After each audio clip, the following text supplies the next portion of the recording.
자, 그러면 자유민권 운동을 볼게요. 자유민권 운동 관련되고 예전에 한번 기출문제에 언급됐던 거거든요. 요거는 이제 제 교재를 가지고 좀 진행을 할게요. 자유민권 운동하고 그다음에 뒤에 이제 그 메이저헌법 관련된 내용은 제 교재를 가지고 이제 중심을 해갖고 보겠습니다. 예. 그래서 일단 몇 페이지를 보냐면요. 아, 잠깐만요. 자유민권 운동 대신에 이걸 어, 해야 돼. 일본의 대외침략 사상을 먼저 보고 진행할게요. 일본의 대외침략 사상도 제 교재를 가지고 좀 얘기할게요. 어차피 이 교재 내용이 그 제 교재하고 연결돼 있고 그냥 요약한 거니까. 네. 자, 몇 페이지 펴보시냐면 196페이지. 네, 일본의 대외침략 사상.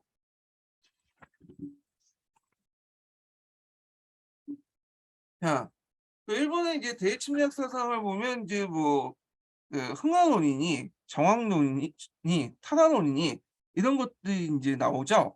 예, 공통적으로 이제 일본의 제국주의 침략하고 연결돼 있어요. 자, 그래서 이제 이렇게 보면 먼저 등장했던 것이 뭐냐면 아시아 연대론 흥하론이라는 거예요. 이하쿠라 토모미가 이제 주장을 했던 건데, 그래서 이제 북미 열강을 일본의 적으로 간주하고 이에 대응하기 위해서 목표죠.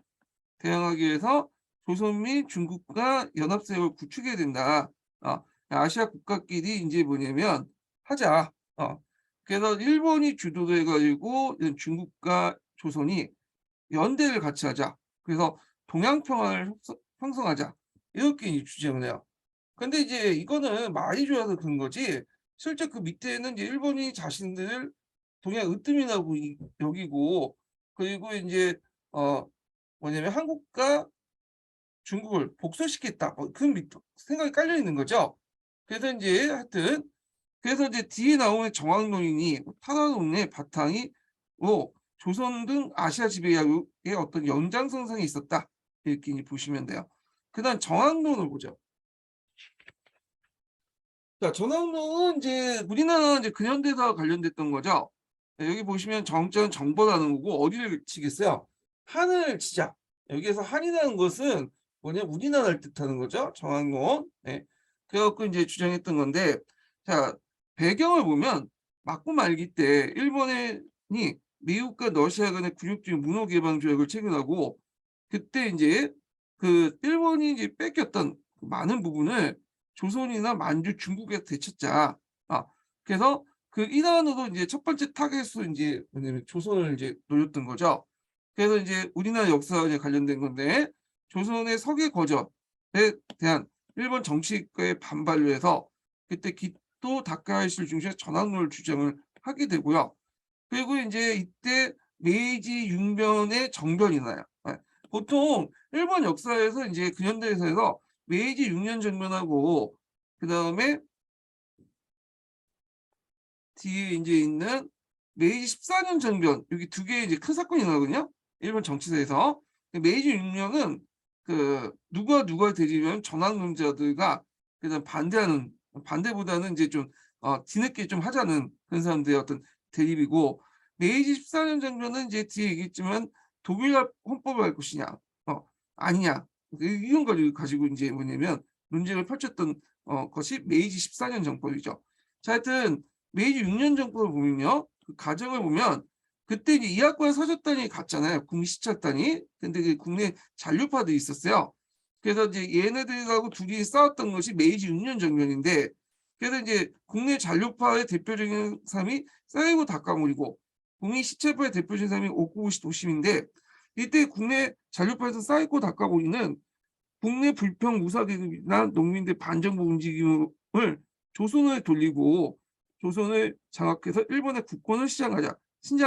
그러니까 자기들을 향한 불만 세력들, 국내 불만 세력들을 뭐야 조선을 정보로서 뭐냐면 돌리자는 거예요. 그 불만의 어떤 그 목소리를 외부 돌리자.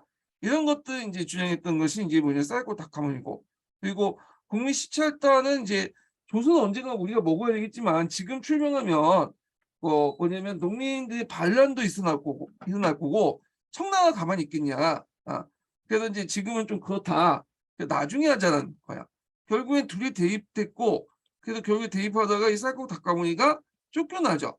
그래서 이제 국내 잔류파들은 이제 그 전환론자들은 그게 이제 두 가지 흐름이 나타나는데 나중에 사이코 다카모처럼 이제 뭐냐면 그 자기 고향이었던 사스마 가서 불평 사륙들을 구합을 해갖고 반란을 일으키죠. 이건 서남전쟁이라고 그러죠. 그렇게 이제 하거나 아니면 또 그 누구야 이따가키 다이스케처럼 자유민권 논자도 전환을 하게 돼요. 예. 자, 하여튼 이런 식이 있다. 근데 이제 신정부 내에 있었던 국민 시찰파들도 이게 이제 조선을 이제 정벌하지 않는다고 이건 아니거든요. 나중에 정벌을 하는데 지금 때가 아니다 그런 생각을 했기 때문에 하여튼 그걸 이제 얘네들 쫓아내도 결국 신정부 안에서도 조선 정부가 좀 언젠간 봐줘야 할 대상이기 때문에 그죠? 그래도 이제 정벌보다는 일단 전 단계 통상을 시키자 그 운용 사건을 일으켰던 거죠. 예. 자, 그래서 이제 이렇게 있고 그 다음에 이제 뒤에 넘어가서 타하노를 보죠. 이거 예전에 기출문제 나왔던 거죠. 타하노는 후쿠자 유키치가 이제 내세웠던 그 사상이에요. 그래서 제국주의 사상의 기반이 됐던 건데, 자, 원래 후쿠자 유키치는 그 원래부터 타하노를 주장했던 사람이 아니에요. 이 사람은 약간 황하노하고 비슷한 주장을 했던 거죠. 손문하고 그 당시 이제 그 누구야 김옥균하고 이제 교류를 하면서 뭔가 같이 연합을 해갖고 뭔가 하자 그렇게 이제 생각을 했는데 그 김옥균이 갑신점에 실패했던 소문 듣고는 태도가 이제 180도 이제 바뀌어서 중국이나 이제 한국은 더 이상 안 된다.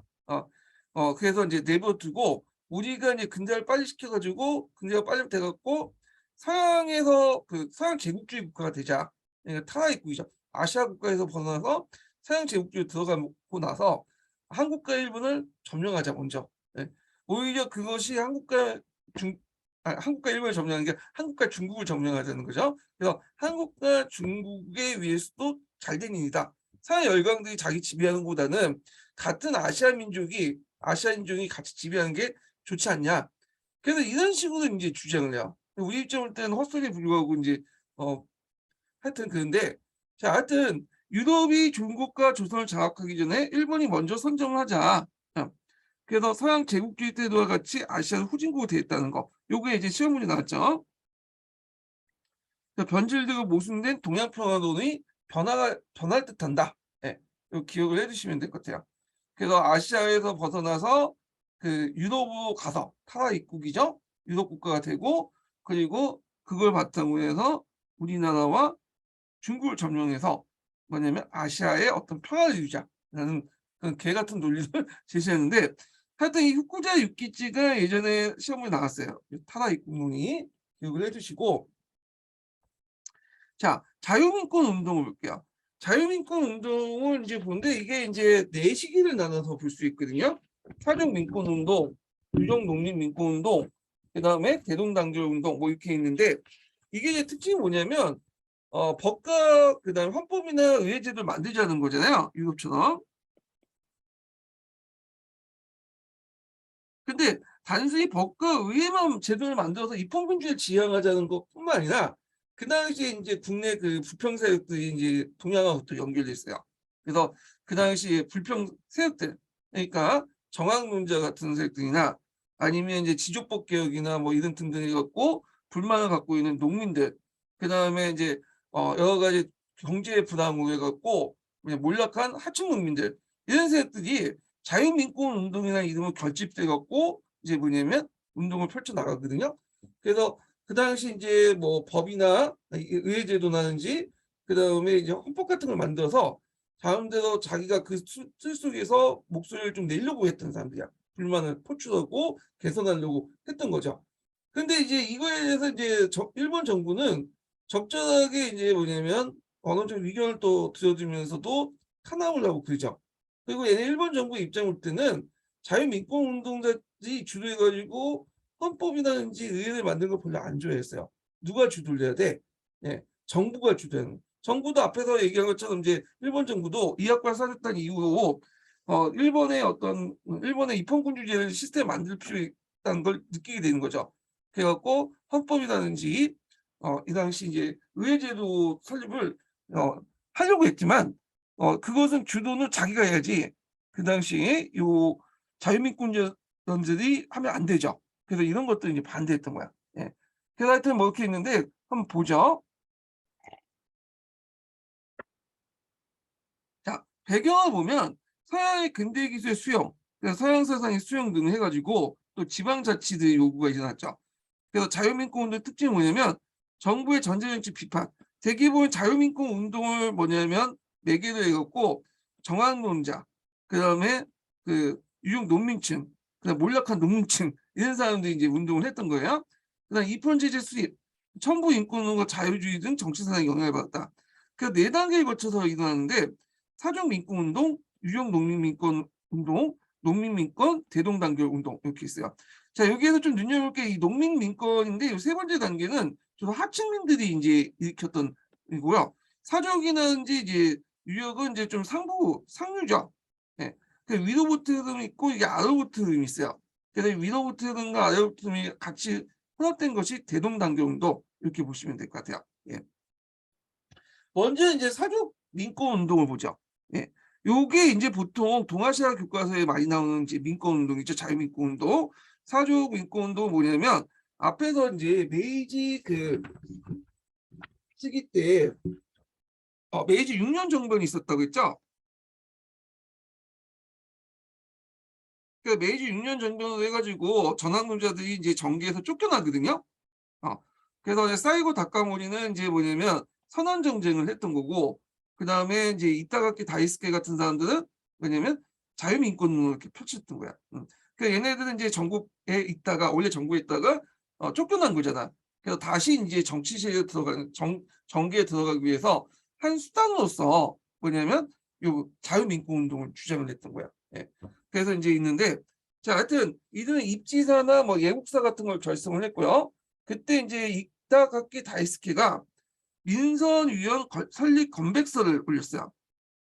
요거 교과서에도 나오죠. 그래서 정부에 제출했는데 이게 어떤 식으로 올리냐면 일단 이게 뭐냐면 민선위원이라는 건 의회예요. 의회. 건백서라는 것은 의견서죠. 이걸 올린 거야. 근데 이걸 지금처럼 뭐 이렇게 공식적으로 정부에게 올리는 민원 형태로 올리는 게 아니라 신문지상으로 이렇게 공포를 했던 거야. 신문지상. 그런 식으로 해서 정부에게 의견을 제출했다. 그래서 그때 이제 정부의 이제 번벌 정치를 이제 비판하고 번벌한 것은 사스마나 조슈 같이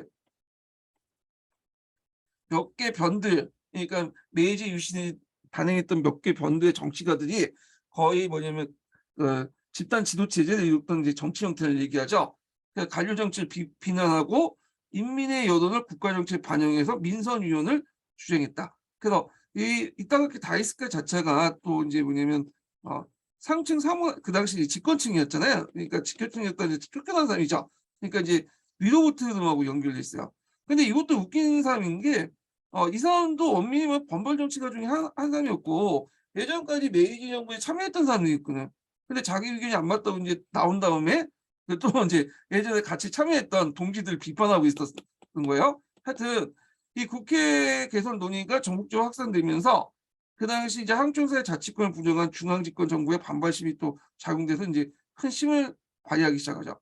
그래서 정부의 대응은 뭐냐면 탄압과 수용을 같이 해요. 그래서 이제 반정부 활동을 전개하는 그 중심이 뭐냐면 신문이었거든요. 예. 그래서 신문을 좀 통제할 필요가 있겠다. 왜냐하면 앞에서 이제 얘기했던 이타가키 다이스케의 민선위원 선임 건백서가 신문을 통해서 공표를 했거든.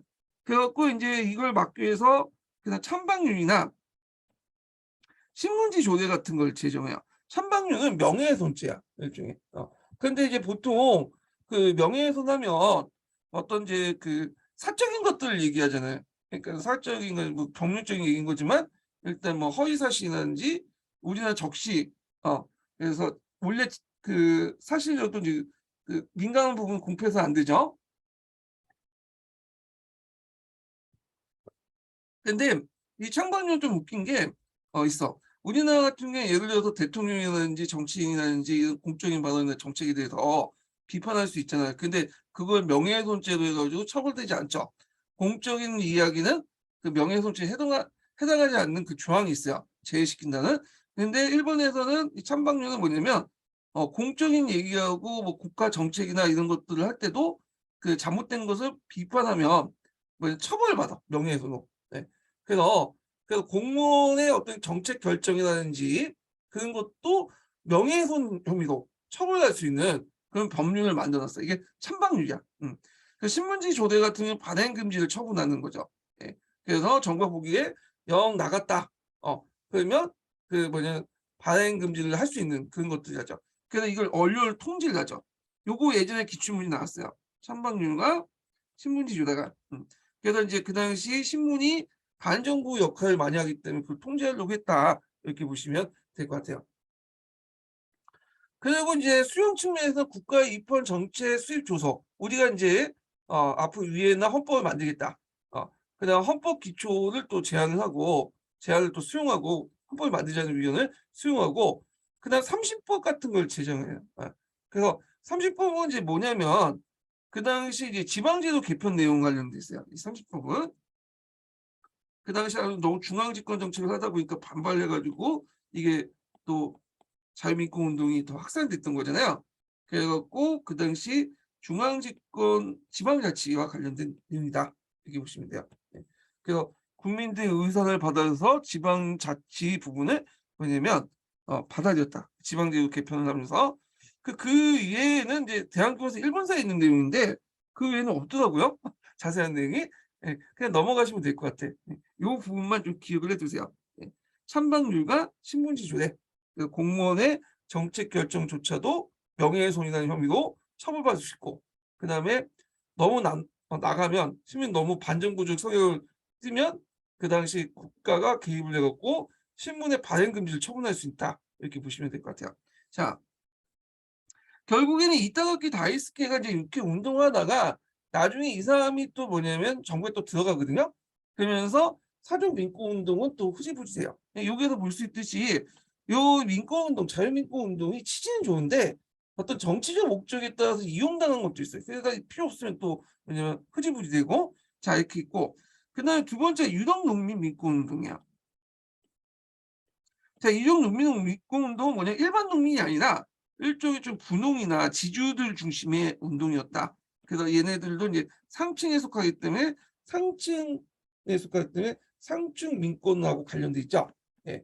자, 그래서 위로부터 흐름하고 연결돼 있으니까 좀 기억을 해주시고요.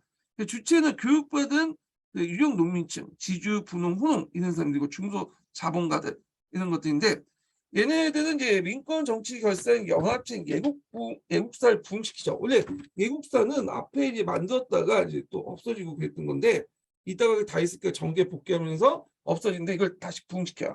그래서 이 예국사를 다시 발전시켜서 국회 기성동맹으로 만들고요. 국회 개설 뭐냐면 청원을 추진하게 돼. 요 관련된 내용이 예전에 09년 기출문에 나왔어요. 예. 그리고 일본 최초의 전국 정당인 자유당을 만들어. 자유당.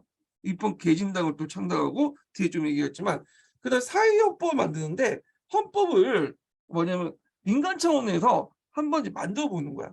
민간 이게 사회헌법이야. 예. 그래서 이런 것들을 만들었다. 예. 이 기억을 해주시고요. 그 국가에서 만든 헌법이 아니라 개인 차원이나 민간 차원에서 만든 헌법이다. 헌법 그냥 초안이나 보시면 되죠. 그냥 이렇게 만들었으면 좋겠다는 거죠. 그래서 정부의 대응을 보면 똑같아요. 그래서 이제 탄압과 이제 수용 두 가지 측면에서 하게 되죠. 그래서 정부 국회 개설 약속을 하고 그 다음에 이제 탄압을 하죠. 요게 얘네들이 모여가지고 뭐 이제 집회 만들고 이제 그 모임 만들고 집회하고 그러니까 집회 조례를 만들어. 그래서 정치 단체 성립과 집회 사전 호가를 하게 되고 그 다음에 이제 정부의 독재적 헌법을 준비를 하기 시작하죠. 근데 이 헌법 개정 문제에서 정부 내 대립이 일어나게 돼요. 요게 이제 잠깐 여기 있는데 메이지 14년 정번이라고요. 앞에 이제 민권 그 정한론자가 대립은 메이지 6년 정번이라고 하잖아요. 근데 이거는 메이지 14년 정번이라고 해요. 요거는 두 가지 이제인 거야. 하나는 뭐냐면 독일식 헌법을 채택하자라는 의견과 이거는 이또가 이제 주장을 했던 거죠. 이또. 근데 이에 반해서 이제 뭘 주냐면 오쿠마라는 사람은 이 사람은 정부에 참여했긴 했지만 그 사스마나 저기 조슈번 출신은 아니에요. 이 사람은 도사벌인가 하여튼 좀 약간 아웃사이더 출신이거든요. 이 사람이 이제 뭐냐면 이거는 너무 좀 그렇다. 그 영국식 그 뭐냐면 정치 제도를 수용하자 이렇게 주장을 하게 돼요. 그 둘이 대립을 하게 돼. 그래서 이제 뭐냐면 결국 얘가 쫓겨나거든요. 이게 이제 메이지 14년 정권이야. 아, 그리고 얘도 쫓겨나서 또 어디에 참여하냐면 자유민권 운동에 참여해요. 예. 그러니까 쫓겨나면 참여하고 그래, 얘네들. 그래서 얘가 이제 만든 정당이 뭐냐면 앞에서 언급한 자유당이죠. 자유당. 그래서 이제 이런 자유당을 만졌다. 최초의 자유정당을 이제 만졌다는 거. 이따가 제가 착각했네. 오꼬마가 이제 만든 게 아니라 오꼬마 이폰 개진당을 만들지. 자유당이 아니라 잘못 말했어요. 이폰 개진당을 만들어. 예. 그래서 이따가키 다이스케가 자유당을 만들고 자 그래서 이제 이 사람은 이제 이폰 개진당을 만들어서 영국식 온건한 정치 이상을 주장했던 거고 자유당 같은 경우는 이따가키 다이스케가 또 만들죠. 그래서 최초의 자유정당을 만드는데 하여튼 이렇게 이제 헌법 제정 문제를 둘러싸고 메이지 14년 정변이 일어났다. 요거 예전에 기출문제에 언급됐던 거니까 좀 기억을 해두시는 게 좋을 것 같아요. 예.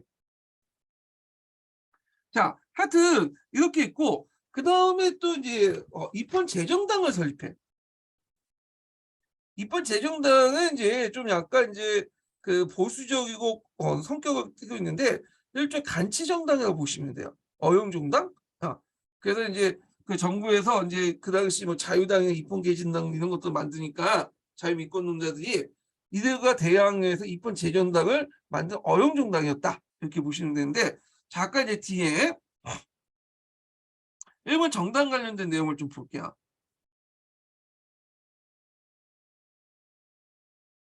그래서 이제 그때 이제 자유민권당을 그 자유당을 만든 이타가키 다이스케 최초의 자유정당이죠.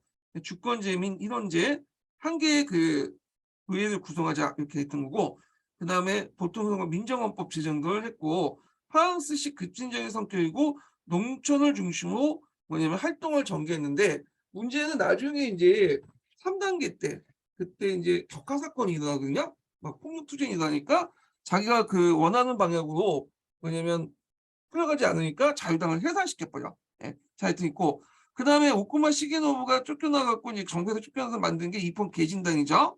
예, 영국식 온건한 이폰 정치 이상을 내세웠다. 그래서 양원지의 제한선거를 주장하는 점진적인 정당으로서 영국 모델을 제시했고요. 그 다음에 어용정당이었던 이폰 재정당이 있었다. 그래서 자유당, 이폰 개진당, 이폰 재정당 초기 이제 초기 때 정치 정당이에요. 요거 좀 기억을 해두시면 될 것 같아요. 예. 그래서 얘네들이 대부분 이제 논쟁을 패배해서 정계 떠나는 정치 세력들이 정치 복귀를 위해서 일으킨 정치 운동이었던 한계가 있다. 예. 그래서 이제 사족 그 민권 운동 관련된 내용인데 하여튼 이렇게 있고 뒤에 있고 다시 돌아서 자 그래서 이제 이렇게 있고 그다음에 이제 이런 운동들은 그 좀 약간 유산자 계급 운동이죠. 2단계 그거는 주로 이제 좀 잘 먹고 잘 사는 어떤 분홍 집단이라든지 자본가 계층들이 있거든.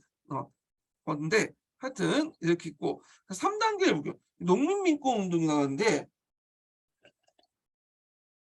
그 앞에 있었던 2단계 같은 경우에는 이제 유력 농민민권은 이제 주로 분홍 계층이고 얘네들은 이제 뭐냐면 빈농 하고 보시면 돼요. 소작농 좀 약간 자작농 이렇게 이제 계층들인데 이게 이제 배경이 뭐냐면 경제적 혼란이 제일 중요해요. 그때 이제 서남 전쟁 때 세이나 전쟁이라는 거죠. 뒤에 좀 얘기했지만 전비 지출을 위해서 재정 적자가 심해졌고 그때 이제 지폐를 많이 발행하다 보니까 불안 지폐를 많이 발행을 해요. 지금까지 쉽게 말하면 양적 완화를 했다. 불안 지폐는 건 뭐냐면 원래는 이제 그 당시 이제 몇 년도야 이게 자유민권 운동이 할 때가 이제 은본위제가 행해졌던 거죠. 은본위 태안제 1892년에서 이제 1881년에서 1892년 되니까 그래서 이제 불안 지폐를 방해해서 은본위 태안에 하면 은을 이제 중앙정부에 예치시켜 놓고 태안 지폐를 발행을 해야 되잖아요. 예. 근데 이렇게 발행한 지폐도 있는데 그 당시에는 하도 전쟁기다 보니까 돈이 많이 필요하니까 요거는 한 50% 발행하고 나머지는 은 보유한과 상관없이 불태워서 발행을 해버린 거야. 그러니까 이제 어떻게 되겠어요? 인플레이션이 일어날 수밖에 없겠죠. 돈을 샥 풀리니까 양적 완화 정책으로. 그러니까 이제 어느 정도 선언 전쟁을 이제 진압하고 이제 하니까 끝나고 나서 전쟁이 끝나고 나니까 이제 인플레이션 잡아야 될 거 아니야. 그때 이제 누가 나갔냐면 마즈가타라는 사람이 있었어요. 마즈카타 마사요시라는 사람이 있었거든요. 뒤에 제가 적어놨는데 이 마즈카타 마사요시가 재정 개혁을 하게 돼. 그래서 종전에 이제 불안 지표로 인해서 인플레이션이 일어나니까 원리 원칙대로 이제 불안 지표를 이제 뭐냐면 걷어들이기 시작하거든요. 그래서 세입을 뭐냐면 많이 걷고 세출을 뭐냐면 감소시켜. 그러니까 어떻게 됐어? 나가는 돈들이 이제 없다 보고 세금만 많이 걷으니까 화폐가 어떻게 해요? 중앙은행에 다 직결되면서 통화량이 축소될 거 아니야. 그러니까 디플레이션이 일어나요. 그러면서 이제 정부 재정은 나름대로 호전이 됐는데 문제는 급격한 이제 디플레이션 때문에 농민들이 대거 몰락을 하게 됐다는 거죠. 그래서 소작인이나 이 노동자들은 이제 국민 가난한 상태 떨어지게 되고 그걸 이용해서 이 소작인들이나 뭐 자장 몰락한 사람들 땅들을 뭐냐면 그 지주들이 사들이기 시작한 거야. 노동자 뜯어내고. 그래서 이런 경제 불안 때문에 이제 이렇게 사회적 양극화가 일어나게 되고요. 결국에는 이런 정책 때문에 이제 소외됐던 가난한 사람들이 들고 일어나고 얘네들은 예전처럼 뭐 평화적인 방법으로 집회라든지 정당이라든지 뭐 신문이나 이런 것들 가지고는 얘기 안 하죠. 몸으로 보여주죠. 그래서 이제 어떤 폭력 상태가 일어나기 시작해요. 이걸 이제 뭐라고 하냐면 격화 사건이라고 해요. 격화. 이게 폭동 같은 것들을 일으킨다. 이렇게 기억을 해주시면 될 것 같아요. 네.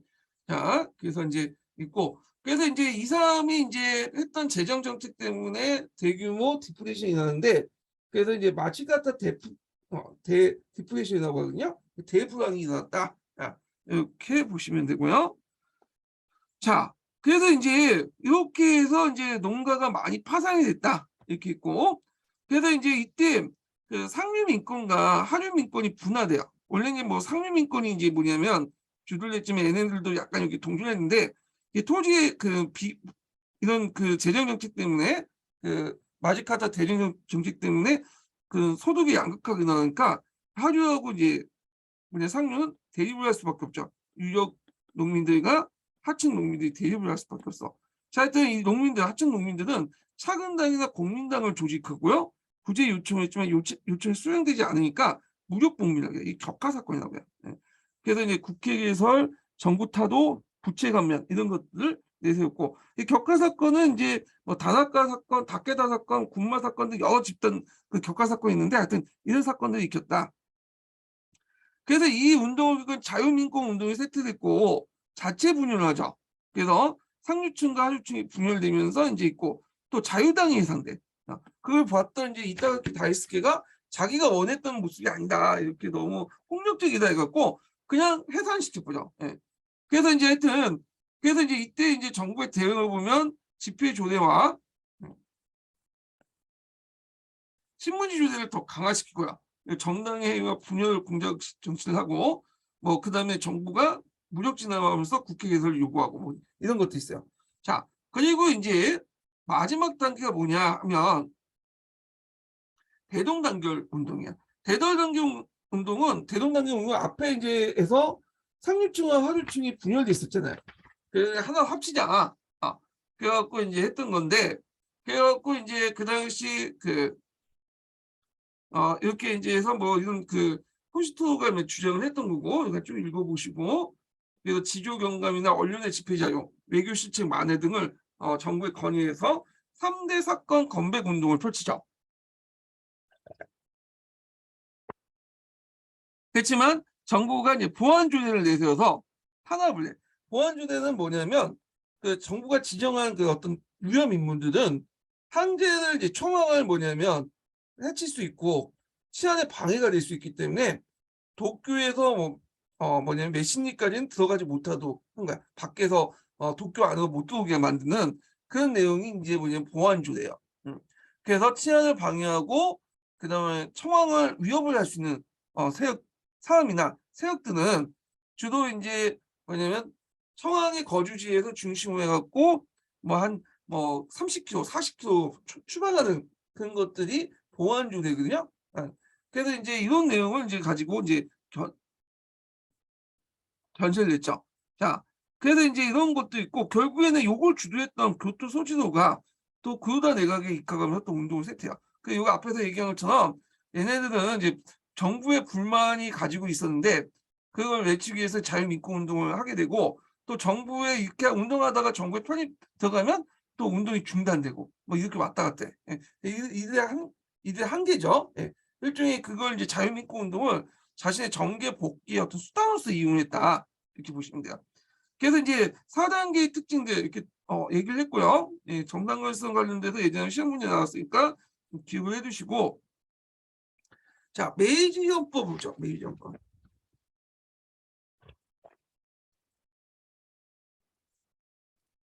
야, 그 당시 이제 정부도 그 당시 헌법 제정과 의회에 관심이 가졌다고 했죠. 그래서 자기가 이제 주도해서 정부가 주도해갖고 하려고 했어요. 그리고 이제 이런 것들이 이제 외국의 불평등 조약을 개정하는데 도움이 돼.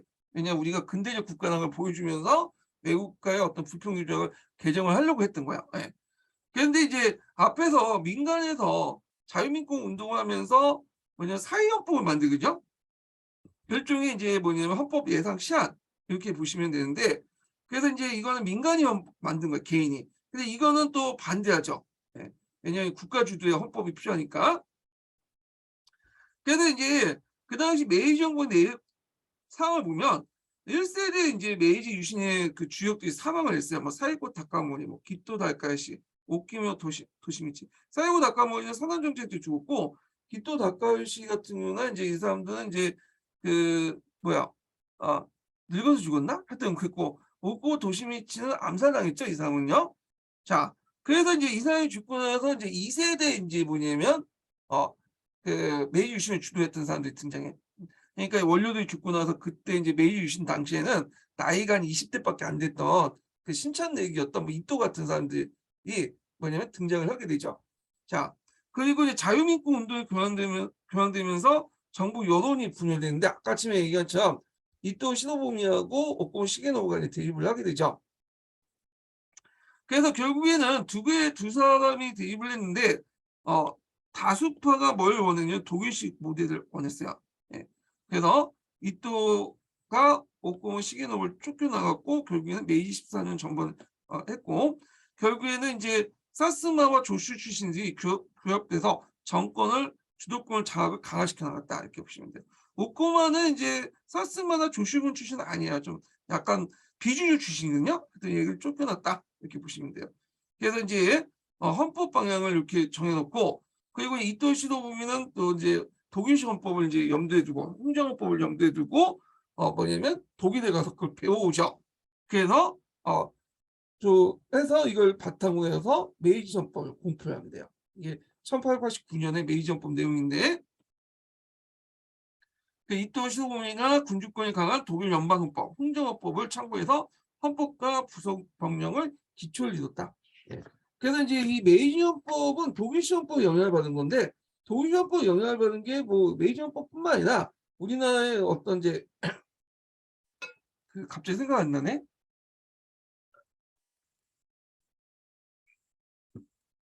그 중국 같은 청나 흥정헌법 대강 같은 것도 있고요. 그 다음에 이제 그 강구 정권이 공포했던 내용 있죠. 예. 그래서 갑자기 생각이 안 나는데 하여튼 거기에 이제 뭐냐면 영향을 줬다 흥정헌법이 이렇게 보시면 돼요. 자, 흥정헌법이란 말이 뭐냐? 청왕의 의사에 따라서 제정된 대한국 국제죠. 대한국 국제. 예. 그 우리나라 대한국 국제도 그 독일식 헌법을 영향받은 거죠. 하여튼 자, 그래서 청왕의 의사에 따라서 제정된 헌법. 그러니까 이제 보통 우리가 헌법하면 이제 국회의원들 모여가지고 이제 뭐냐면 헌법을 만들잖아요. 국민들이 뽑는 국회의원들이 모여갖고 하는 건데 그게 아니라 청왕이 뭐냐면 국민들에게 하산 헌법이에요. 위에부터 하산 헌법이죠. 그래서 주권자인 청왕이 만들어서 국민이 내려준 헌법을 흥정헌법이라 한다. 이렇게 보시면 돼요. 자, 여기 내용을 보면요. 일단은 대일본 제국의 국왕이 다스린다. 이게 있는데 이게 좀 약간 이제 그 교과서에 있는 내용을 좀 뺏겨가지고 이제 많이 축소돼 있는데 원문을 보면 일본 제국은 만세 일기의 청왕이 통치한 국가다. 그래서 이 만세일기라는 말이 있어요. 이 말에 이건 축소돼서 이제 얘기한 거. 만세일기라는 것은 뭐야? 만이라는 것은 이제 많다는 의미야 그 당시에는. 그래서 예전에 셀 수 없이 그 선대부터 내려온 권한이 있다. 그래서 신성불가침하다. 이거는 예전부터 쭉 청와대 권한이 계속 내렸기 때문에 누가 건줄 수 없다. 이 내용이야. 요 만세일기의 말이 또 어디 나오냐면 흥정헌법 대강이라고 그 뭐냐 청나라의 그 강서신정 때 공포했던 거 있죠. 영향을 이제 나와 만세일기란 말이 아마 메이지 유신의 영향을 받는 것 같아요. 그러니까 국왕은 신성불가침하다. 그러니까 국왕의 권한들이 이제 뭐 쭉 나오죠. 청왕의 권한들이. 그리고 가끔씩 이제 여기부터 이제 뭐냐면 국왕의 권한까지 얘기하고 나서 이제 뭐냐면 그 국민들의 어떤 권리를 또 얘기하죠. 요것만 너무 강조한 경우에는 좀 약간 왜냐면 이게 어 유럽 국가들 입장일 때는 좀 이거는 헌법 제도 아니잖아요. 그러니까 여기에다 민권 같은 요소, 국민들의 권리들 좀 집어넣은 거야 여기다가. 예. 자, 그래서 이제 이런 헌법을 만든 게 메이지 헌법인데 문제는 이제 메이지 헌법 해석 관련돼서 이제 문제가 생겨요. 예. 왜냐면 이 메이지 헌법이 이제 보면 이중적 성격을 갖고 있어. 어떤 이중적 성격을 갖고 있냐면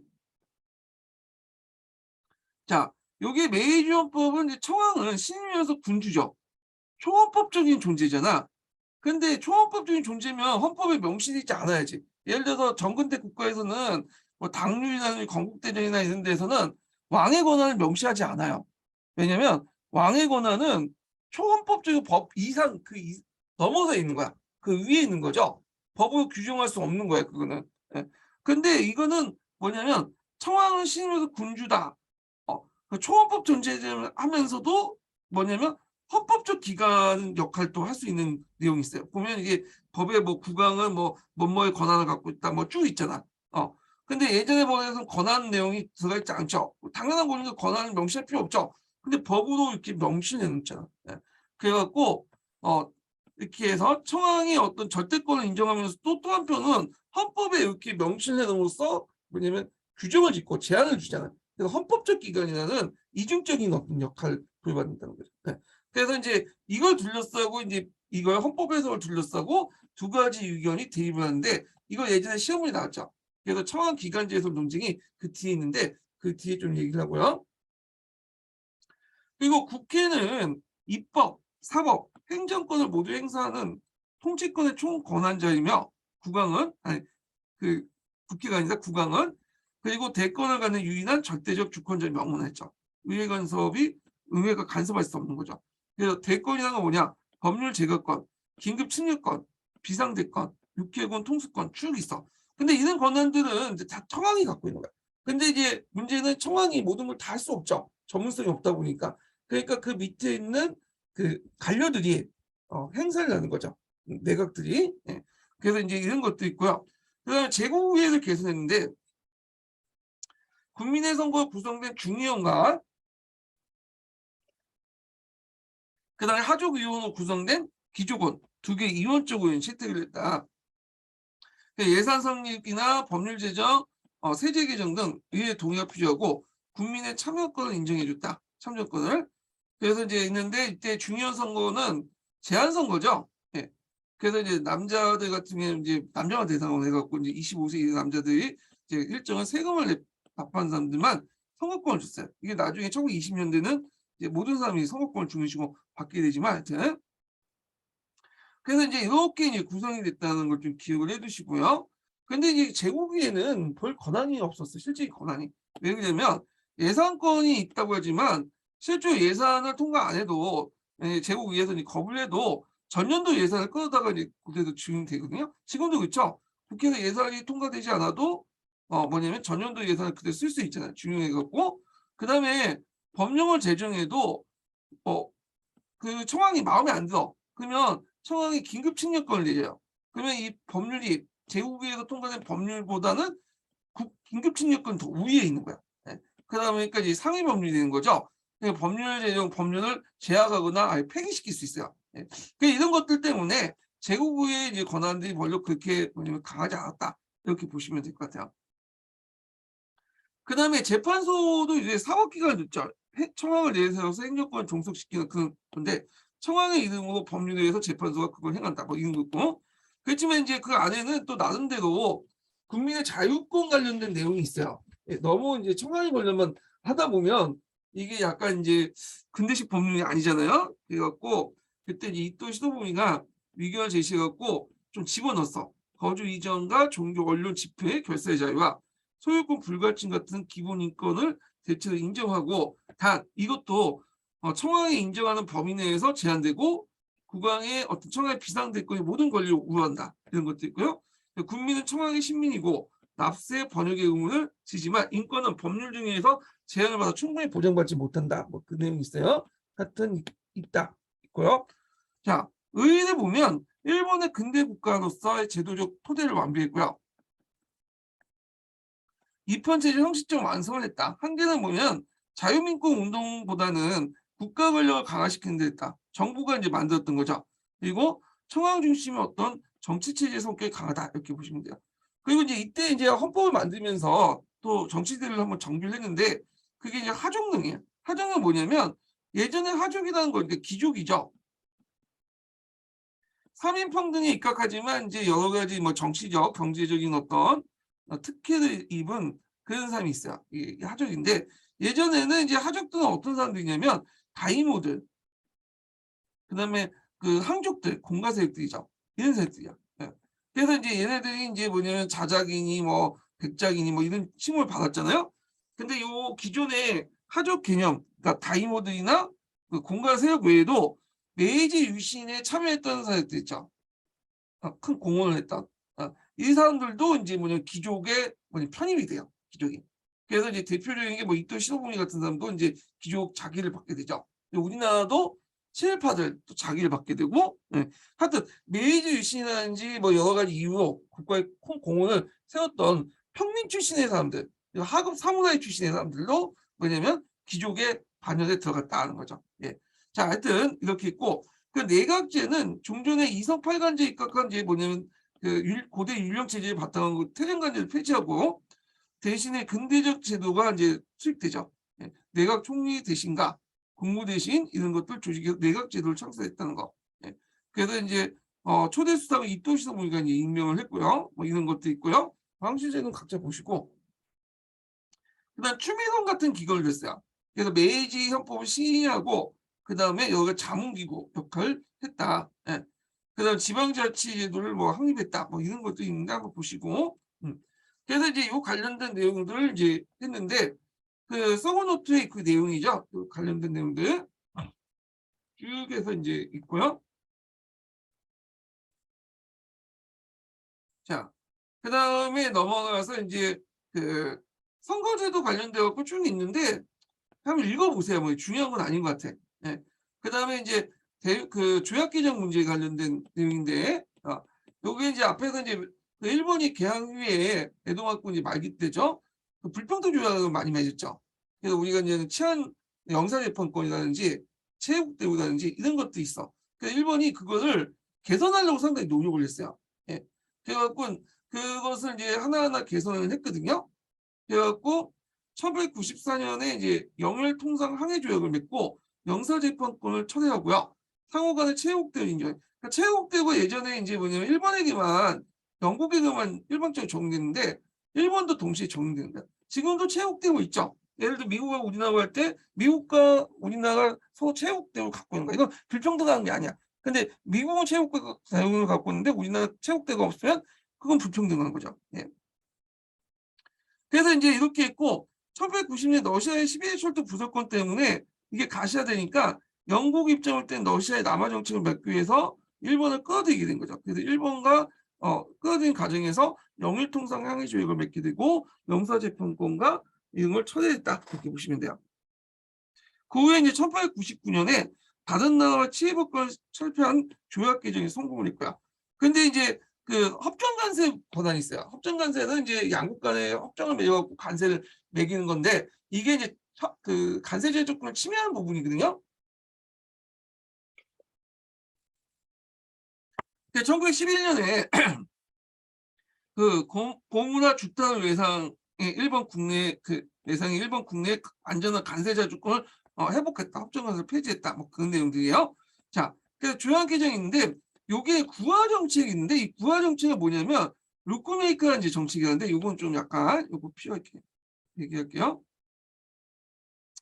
그 루크메이커는 이제 정책을 했던 외교가 뭐냐? 예, 여기 보면 이 루크메이커가 뭐냐면 뒤에 보면 그 당시 이제 상류사의 사교와 그러니까 상류사의 사교 서구화와 외국의 기빈의 적대를 만든 거야. 우리식으로 따지면 영빈관 정도 되는 거야. 영빈관. 네.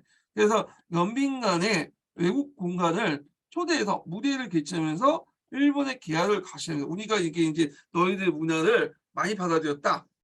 를 가시하면서 교섭에 유리한 배경을 제공하려고 이 루크메이커 외교를 했어요. 예.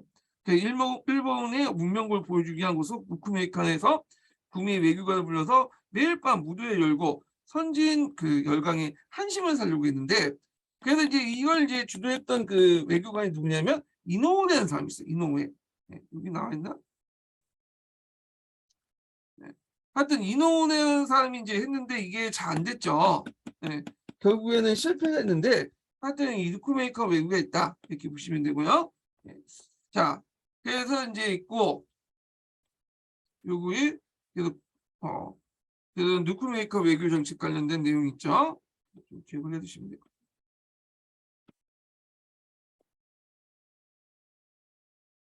자, 그 다음에 청일 전쟁과 삼국 간섭인데 요거는 이제 어디와 관련돼 있어요? 이건 한국사와 이제 동양사 관련되니까 넘어갈게요. 그 다음에 영일 동맹을 체결했죠. 요거는 이제 위하단 이후에 그 러시아가 사실상 만주에 군사를 점령하니까 그 당시 너청 미력으로 그 만주와 독점적 권위를 확보하고 이에 대해서 영국과 일본이 위기감을 느끼게 돼요. 그래서 결국에는 러시아 남하 정책을 맺기 위해서 영일 동맹을 체결했고 그래서 이제 이 내용도 있고요. 네. 이게 두 가지가 있네. 지우셔야 되겠다. 네. 자, 그럼 너일 전쟁은 뭐 우리나라 그 관련된 거니까 넘어가고 했으니까 그 다음에 이제 이런 내용들은 뒤에 이제 했으니까 넘어갈게요. 뭐 여기 무슨 내각인데 이건 이명식이 나올 가능성 없으니까 넘어가고요. 네, 쭉쭉 넘어가고 그 다음에 이제 교육 치료와 학교를 볼게요. 학교 교육 볼게요. 요거 하기 전에 두 번째 인증번호 알려드릴게요. 두 번째 인증번호는 60번입니다. 두 번째 인증번호 60번입니다. 그래서 이제 여기 보면 이제 교육 치료가 있는데 교육 치료 요거 동아시아 교과서에 있어요. 그래서 보면 청왕에 대한 충성심과 예국심을 향상시키고 충유의 길이 국채 정화하는 정화이고 교육의 연원이라고 주장합니다. 그러니까 이렇게 말하면 그냥 청왕에게 절대적으로 충성하는 거야. 너희 부모님처럼 부모님 모시는 것처럼 나한테 충성을 해라. 이렇게 그래서 충유를 일치시키죠. 충유. 이게 무슨 말이냐면 충이라는 것은 이제 절대적인 거잖아. 아니 그게 아니라 효라는 것은 절대적인 거야. 부모와 자식 간의 관계는 바뀔 수가 없죠. 천륜이기 때문에. 예. 그런데 충이라는 개념은 성리학적 가치에 보면 상대적인 거야. 왕이 왕답지 못하면 쳐낼 수 있는 거야. 왕이 왕다야지만 충분할 수 있는 대상이야. 상대적 개념인데 근데 이걸 일치시켜 버린 거야. 그러니까 너희들이 부모님을 섬기는 것처럼 나한테 청왕도 똑같이 부모님 섬기는 것처럼 해라. 너와 나의 관계는 천륜이다. 뭐 이런 식으로 절대화시켜 버린 거야. 그러니까 청왕이 대의명분이 없고 무능해도 청왕이라는 이름으로 부모님 섬기는 것처럼 똑같이 섬기라는 거야. 이게 충격을 일치시키는 거죠. 우리나라와 좀 달라요. 우리나라는 충이라는 개념 상대적이기 때문에 왕이 왕답지 못하고 대통령이 대통령답지 못하면 쫓겨나잖아요. 그 역사가 있잖아. 일본에 그런 역사가 없어. 일단 이렇게 있는데 의의를 보면 학교 교육이 기본이 되었고 국경일 등 식전에 난독되면서 기미가요와 함께 국왕 및 국가 중심의 사고를 항의했다. 이런 내용이 있어요. 그래서 교육 치고도 한번 좀 기억을 해두세요. 이거 동아시아 교과서에도 있는 내용이거든요. 예. 자, 그 다음에 다이쇼 전변 있죠. 요거는 좀 중요하죠. 그래서 다이쇼 스위토의 데이지청이 죽고 나서 그 다음 황제가 이제 연호가 다이쇼인데 요때 이제 뭐가 일어나냐면 다이쇼 데모크라시가 일어나요. 그래서 이제 여러 가지 이제 민주화 작업을 하게 되는데 그래서 호원 운동을 이제 펼치면서 그 당시 이제 입헌 국민당과 입헌 중앙을 중심으로 별쪽 타파 현종 이런 운동들이 이제 전국적으로 확대되면서 그 당시 가사 내각이 다이시 정권에서 물러나고 그 당시 이제 그 대중정당이 이제 하면서 이제 정치를 주도하면서 여러 가지 민주화 개혁 운동을 이제 펼치게 되죠. 예. 그래서 다이쇼 데모크라시라고 하죠. 그 이후에 그 내용을. 그래서 아까 이제 다이쇼 데모크라시 좀 볼게요.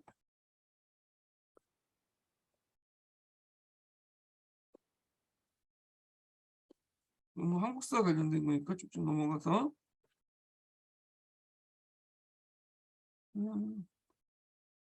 이게 어디 있나?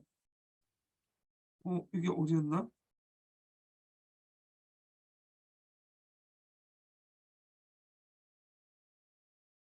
잠깐만요. 이게 있는데 제가 안 적어놓은 것 같은데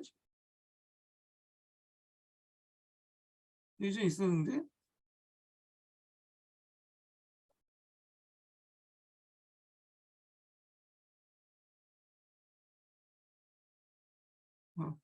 제가 이거 안 적어놓은 것 같아요. 죄송합니다. 여기다 얘기할게요.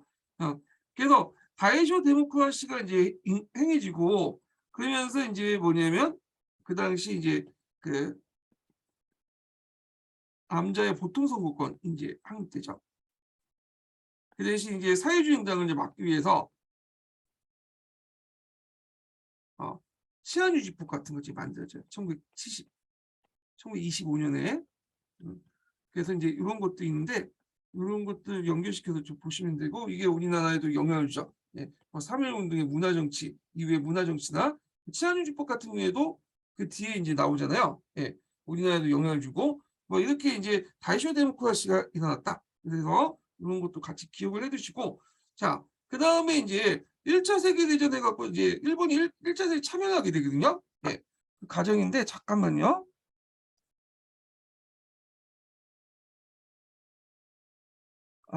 다시 이제 시작할게요.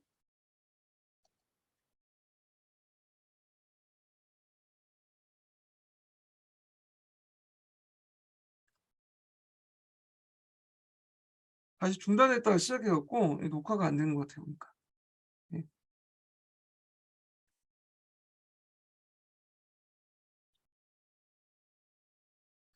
다시 시작하겠습니다. 자, 1차 세계대전에 참전 관련된 부분을 볼게요. 네, 계기가 됐던 것이 영국이 그 독일의 무장상성 격파를 요청하면서 참전을 요구했고요. 그래서 그 당시 영일동맹을 근거해서 독일에 선전포고를 했죠. 일본이요. 그래서 일본이 이제 목적이 뭐냐? 그 당시 전후에 이제 중국 세력권 확대, 특히 이제 독일이 가지고 있는 이제 상동반도 이권을 먹으려고 했어. 예, 독일이 이제 칭다오나 이제 교주만 일대 이제 뭐냐면 조차지를 가지고 있었잖아요. 요 일대를 자기가 이제 먹으려고 했다는 거. 그리고 또 독일이 태평양 지역에 남태평양 지역에 섬들이 몇 개 있어요. 독일령이었던 이런 것들도 먹으려고 했던 거고. 그래서 이제 1차 세계에 반박하고 오코마 내각이 이제 독일 선전을 하고 선전 포고를 하고요. 그리고 이제 이렇게 하죠. 그리고 이제 우리가 알고 있는 이제 그 위안스카이에게 21개조 요구를 또 하죠. 결과를 보면 대전 후에 상동의 독일 이권이 이양되고요. 일본이 갖게 되죠. 그리고 독일령 남양제도 부근 몇 개 섬들이 그 위임 통치권을 통해서 이제 위임 통치라는 것은 이제 뭐냐면 그 당시 이제 패전국대 식민지를 승전국대에 관리해 주는 거야. 그러니까 약간 신탁 통치와 비슷하다고 보시면 돼요. 예. 그리고 국제연맹의 상임이사국이 지위가 됐고요. 소련연맹의 소련연맹 이제 그 당시 적병 내전이죠. 간섭하여 12개월 출병도 했다. 그래서 이제 요때 그 강대국들 서해 열강들이 이제 출병을 해달라고 요청했는데 너무 나갔죠. 병력을 너무 많이 표기했어. 그러니까 이제 원래 목적은 이제 적백내전에서 백군을 도와줘서 이 백군에게 힘을 줘서 소비에트 정권을 타도하는 데 목적이 있는데 그 목적 외에도 일본은 그 연해주 지역을 장악하려고 너무 군대를 많이 파견한 거야. 네? 그러다 보니까 특히 미국을 중심으로 반발할 수밖에 없게 됐죠. 그래서 이제 워싱턴에 의해서 미국의 견제를 받게 되고 결국에 21개조 그 당시 요금을 파기되고 일본 주력함이 축소되죠. 이때 주력함이라는 것은 전함을 얘기해요. 전함. 이 부분은 서양사 할 때 좀 얘기했어요. 근데 이제 1차 세계대전 때 서양 여세력들이 이제 아시아 시장에 물려나면서 거기에 일본이 들어가게 되죠. 그러면서 대규모의 이제 호황을 누리게 돼요. 예, 일본에서. 예. 그래서 이제 동아시아 시장을 이제 장악을 하게 되죠. 예. 물론 이 호황을 누리다가 1923년에 전시공황 같은 것도 일어나죠. 그래서 이제 갑자기 이제 어느 정도 이제 하다가 전쟁 끝나고 나서 전쟁 특수가 이제 죽게 되고 그 뭐냐면 그 전시공황이나 불경기를 맞게 되거든요. 예. 하여튼 이런 것도 있고. 자, 그래서 이제 요 내용도 이제 파악을 해 두시고요. 예, 요 내용들. 자, 그다음에 쭉 넘어가서 이제 뭐 뒤에 있는데 뭐 2차 호응운동 뭐 이런 것들은 중요한 거 아닌 거니까 건너뛸게요, 그냥. 예. 요게 있네. 예. 다이쇼 데모크라시 정책 관련된 내용이 여기 있네요. 요거. 그리고 이제 치안유지법을 실시하면서 사회주의 세력이 확산될 수 있으니까 이걸 막기 위해서 치안유지법을 만들죠. 예. 그래서 이 치안유지법이 우리나라에도 적용이 되죠. 예, 요거. 그리고 그 당시 대중문화도 발달했는데 뭐 그렇게 중요한 건 아니니까 쭉 보시면 될 것 같고요. 그다음에 이제 이게 중요하죠. 헌법 해석 관련된 내용 부분을 이제 좀 볼게요. 주권에 관한 논쟁인데 요거 관련돼서 예전에 기출문이 나왔어요. 관련돼 갖고. 예. 그래서 이제 좀 보면 그 당시 이제 헌법 관련된 논쟁들이 이제 그 있는 게 앞에서 이제 메이지 헌법 양형성이 있죠. 청왕권을 절대하면서도 청왕을 일종의 권한을 명시해 놨잖아. 아, 그래서 요걸 이제 어떻게 해석할 것이냐 가지고 청왕 주권설과 청왕 기간제설을 이제 두 개가 나눠져.